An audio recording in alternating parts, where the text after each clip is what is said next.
ইতিমধ্যে ৰাজ্যবাসীৰ মাজত উৰুকাৰ আয়োজন সম্পূৰ্ণ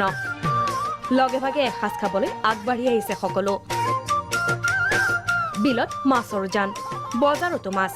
ঠিক তেনেদৰে চোতালতো মাছৰ উভয় নদী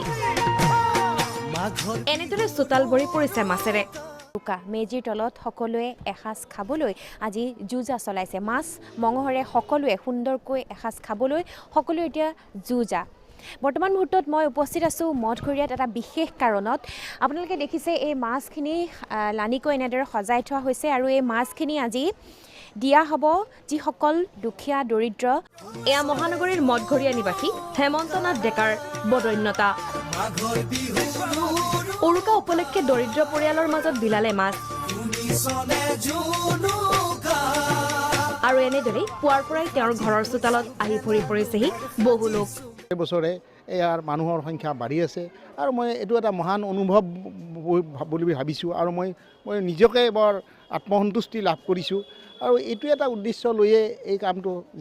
যেতিয়ালৈ মই পাৰিম তেতিয়ালৈ কৰি থাকিম বুলি মই এটা ভাবিছোঁ মুখত হাঁহি দেখা পায় আৰু ভোগালী বিহুটো আমাৰ জাতীয় উৎসৱ তেনেকৈ মাছ দিব পাৰিলে ভালো লাগে